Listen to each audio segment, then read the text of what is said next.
Friday. Today is March 12th and welcome to episode 60 of Peak Cycle's YouTube channel. And if you're not already subscribed and you are following our channel, please hit subscribe. Greatly appreciated.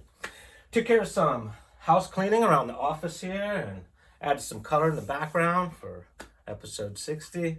Nice new fresh start. I told you I was going to take you along with me on this hot rod build, and that is exactly what we're going to do.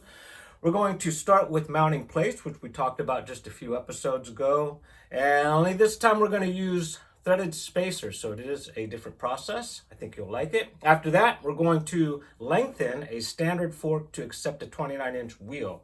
Most builds, 99% of the time, you're using a triple tree fork or a Springer type fork to accept that 29-inch wheel. They don't make standard forks unless you get into mountain bike forks. Now you're getting into carbon and alloys. So to find a steel cruiser fork to accept a 29, I couldn't find one. So we're going to make one. And speaking of,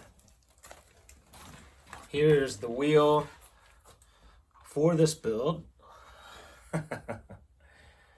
29x3, 8-gauge spokes, baby blue, white walls, and Warren Wong pulled this off once again.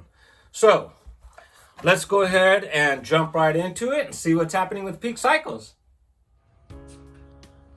Got the first layer of color on, which basically represents the deepest area of the rust on the dark red. Gonna go with the satin brown next. And everything looks great, right? Wrong. Why? Because I forgot to weld in the hardware for the tank plates. Damn it. So, that's what we're gonna do now.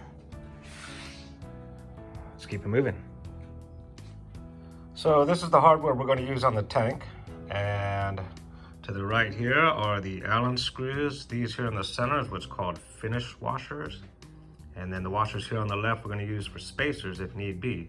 What we're going to do is weld these tabs inside the frame, and what that's going to do is push the holes, the openings on the tank plates down or more inward so they're not too close to the edge. See what I mean here in a minute? Let's go ahead and get things started. First things first, we had to drill out the holes here so this threaded spacer will fit inside. Recess it about halfway, weld these to the frame, and keep it going. Got to thinking, how am I going to hold this straight and keep it level and centered and everything else? Well, how about that? Vice works perfectly. Let's go ahead and tack it in. And here we have them tacked in. Just a couple tacks on each side, I think is plenty. Nice color there, showing we're getting penetration. And so here it is in a nutshell. And I say that because the other side is still just being held in with magnets. We're gonna grind the paint away there so we can weld these tabs in. The plate's a little warped, so I do have small washers if need be to create spacers. Let's keep it moving, see what happens. Quite a bit of tweaking since the last segment. Basically had to trim the tabs back a bit. Cut them right there. Also added some washers to push the plate out and had to trim the plate. Right now we've got everything centered up underneath. Down there, let's go ahead and tack it in and see what we got. Both tabs tacked in. Gonna let it cool, remove the magnets, add the plate on this side, and if we're good to go, we'll go ahead and weld them all the way in. While the tabs are cooling, I mentioned I had to trim the plate a little bit, and here you can see pretty much the difference between before and after. So we're going to trim this second plate. Once we got it trimmed up, we'll go ahead and mount them both up, see how they look, and keep it going. Right side.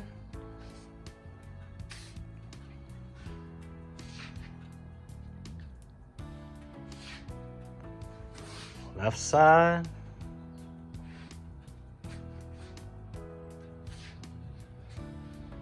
down the middle, underneath, looking good. And I don't want to give you too much, but I'm going to go ahead and weld these all the way in. One down and repeat. So there you have it, mounting plates once again, only this time using the threaded spacers, which I found very efficient, and it seemed like a lot less work than what we did a few episodes ago. And those finish washers with the Allen screw, just the right touch, giving it a bit of an industrial look, at the same time certainly clean. Very pleased with it. Moving on to lengthening the standard fork. Let's keep it going. And we are back in business. First layer of paint on again. And now that I have the tabs welded in, you can see I got a little piece of tape there to keep the paint from getting in the threads. I'd normally throw a bolt in there to do the same, but I don't have any spares. So second layer of paint coming up, but before we do, I want to move on to mocking the fork, which is what we're going to do now. And so here's a stock version of a standard fork with struts. This is made by Electra, both the struts and the fork. What I'm going to do is extend these forks out using 1.25" tubing, and the reason for that is because we are running a 29. That's why I'm fabricating this. I don't think they make a standard fork, especially with struts, for a 29. We're going to extend the fork tubes, and then we're going to recreate the longer struts with this rod right here. I'm using a standard 1-inch threaded steer tube fork so that I can run a standard stem. So we're going to use reducers. I'll go over all that with you in just a moment, being the frame was set up for 1 1/8" threadless. Let's keep it going. Wish me luck. So here's a quick mock-up on the ground. I don't have my actual wheels in hand. They're being built as we speak. So the only 29er I have in the shop is this front, which is sitting on the rear here, so we can level out the frame. About 1.25" clearance there currently. The axle is approximately 12.5 inches from the ground. With the tire, we're looking at 14 inches. Add those 2 inches to the bottom here, and you got about 3.5 inches clearance from the bottom of the frame. Looking good there. Up front, this fork again will need 14 inches with the tire of clearance, 12 inches from the ground. Being I don't have my wheels in hand, I'm going to hold off on this project right now. I should have them any day, and we'll have a better idea of where we're at. Meanwhile, keep it moving. Okay, all kinds of obstacles here. Basically, the fork I was going to use, this one here, is too narrow. Stops right about there. So I'm contemplating making a fork from scratch or going with my bent triple trees. Not sure yet. Let's take a break. So here's the issue with building a fork from scratch. This bend right here, I don't have a bending die for that bend. My dies are 1 inch or 1.5 inches. 1.5" forks would be overkill, and 1 inch may look a little scrawny with those 29-inch wheels. So let's go ahead and take a break. Okay, we are back in business. Found a fork here that'll accept a 3-inch wide wheel. However, it has a threadless steer tube versus threaded. So we're going to cut the ends off here, extend them out, and swap the steer tubes, threaded for threadless. Let's go ahead and grab an 1 1/8" stick, start cutting, sleeving, weld it up, grind it smooth, and see what we come up with. And yet one more obstacle with these forks is they taper from fat to narrow. So I've got my 1 1/4" stick here, and I measured it with the caliper. I'm going to start at the bottom of the fork here where there's a gap and slide them up until they stop, and that's going to be our cutting point. That's where we'll sleeve the two pieces together. Let's go ahead and give it a shot. One side hacked. Let's get to the other. And so we've got both ends cut off. Cleaned up the one side here. This is 1 inch, which will sleeve into both ends of the 1 1/4" or 1 1/8". Ah, we're at 1 1/8". Anyhow, let's go ahead and sleeve them together, weld it, grind it smooth, and keep it going. Got our fork cut, sleeved, got a piece of 1 inch in here. It's about 4 inches long. I did about 2 inches on each side. We'll weld this together, grind it smooth. I added about 8 inches. We need about 6. So what we'll do is once we get all this done is we'll mock it against the wheel. I'm gonna tack a dropout around the area we think it needs to be. And once we've got it dialed in, cut off the fork tubes, cap it, and call it a day.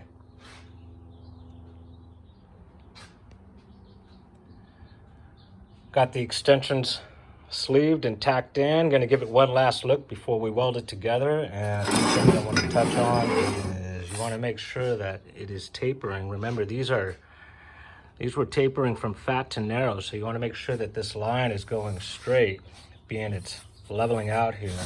So one way to know is if we flip it over, you can see it has a natural dive to it. Starts out high, and you want to keep that line going consistent all the way through, so you're not seeing any kinks in your sleeve, as well as this direction. And right now I'm pretty happy with this. Go ahead and weld it up, grind it smooth, and see where we're at. Before finishing up those fork tubes, we're going to move on to changing the steer tube from threadless to threaded. And in the process, I'm going to introduce to you what is called head tube reducers. A lot of people are unaware that if you have a frame that's designed for an 1 1/8" fork, and you have a 1 inch fork, that you can buy reducers to make it work. So let's go ahead and keep it going. So I'm getting ready to press in these reducers. The black one here goes into the head tube, and then your cup goes into it. What that does is it reduces it from an 1 1/8" down to a 1 inch. I've never used these before, so it's a first for me. Let's go ahead and so there it is. Got one on the bottom there also. Nothing terribly fancy. Now the cups will press inside there. And I hear they're very effective. Nothing wrong with using these. So let's keep it moving. Move the frame up onto the stand, and got the bearing cups pressed down. Again, they press into the reducers. Looks good. Let's go ahead and start mocking up the fork. Okay, I have the headset pretty much stacked, just balanced there, and what I'm going to do is measure the distance from the top of the cup to the top nut here. Basically, it's about 3/4 inch. So that's how much further we want the new steer tube with the threads to come up so that this can thread into it. So there's the mark we want for the new steer tube to end at the top of the headset. So now we're going to sleeve this threaded steer tube onto this threadless steer tube about midway. Grind it smooth, and boom, we got ourselves a 1 inch threaded steer tube. Okay, getting ready to cut. Basically, the total distance from here to here is 8 3/4. So halfway point would be 4 3/8. So we're going to cut it here at 4 3/8, and then we're going to cut 4 3/8 from this mark up to the top of the threads. Once we sleeve it together, everything should come together at 8 3/4. Okay, I already screwed up. So I cut the two pieces correctly. However, once I got the stem in, if I want the stem to drop all the way inside, which I do, this bolt needs to get past the sleeve. If there's a piece of 7/8 in there, it's not going to get past the sleeve. So I've got to cut this down here and cut a longer piece up here. So yeah, I just wasted one fork. Let's keep it moving. New piece is cut, sleeve, tacked. Gonna weld it up, grind it down. Boom. This job right here was perfect opportunity for the Blue Rock tool pipe sander or polisher, which is what I used. Don't worry, I'm gonna switch out that bearing race there. Let's go ahead and mock it up and give it a look. Pretty happy with that. Stem all the way down. That there is the adapter or clamp for the truss rod. Fork sound. Looking good. Let's go ahead and mock up that wheel. What happened? Where's the finished product? And basically it didn't pan out. I overlooked something again. And that's the thing about custom is sometimes when you're working on something for the first time, you try and think everything through and you just don't see it until bam, hit you right in the face. So here's what happened. When I mocked that front wheel, most triple trees, most of them, the fork tubes are in front of the steer tube. See where I'm going with this? Standard fork, the fork tubes run in line. So in order to get the bottom of the frame level, basically the wheel isn't reaching the dropouts by that much. So my options were to either have bent fork tubes, which I'm already this invested. I didn't even get a chance to cap them. I didn't put any dropouts on it. Or extended dropouts. I didn't want extended dropouts because that's kind of more of a modern thing and it wasn't fitting the format of what's going on, and I just don't think it would look right on a standard fork. So what am I going to do? You're just going to have to wait till the next episode. I'm going to do my best to have another episode early next week because I have to debut this build next Saturday. So I'm going to have another episode next week, which is going to show the 5-color paint process, which is what I'm working on right now. That's the first color that you're seeing right there, that burgundy. Then after the debut, I may have to do another episode showing the actual build. Either way, you're coming with me. That's pretty much going to wrap it up. Hope you enjoyed today's version of what's happening in Peak Cycles. And until next time, make it a killer day!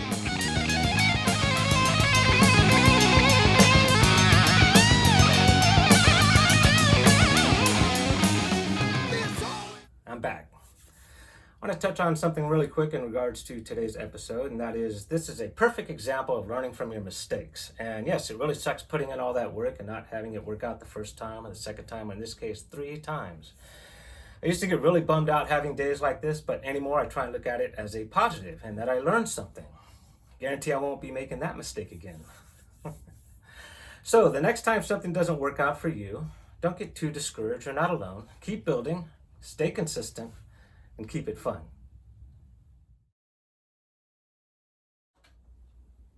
Morning. Happy Friday. Today is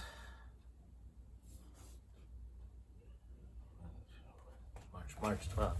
Really need a calendar. Before we finish up those fork legs, we're going to move on to changing the steer tube from threaded to threadless. Threaded to threaded. Threadless to threaded. So there you have it, mounting plates. Once again, only this time we used threaded washers. Threaded spacers. So there you have it, mounting plates. Once again, only this time we used threaded. So there you have it, mounting plates. Once again, only this time we used threaded. So there you have it, mounting plates. Once again, only this time we use threaded washers. Oh, God damn it. That's pretty much gonna wrap it.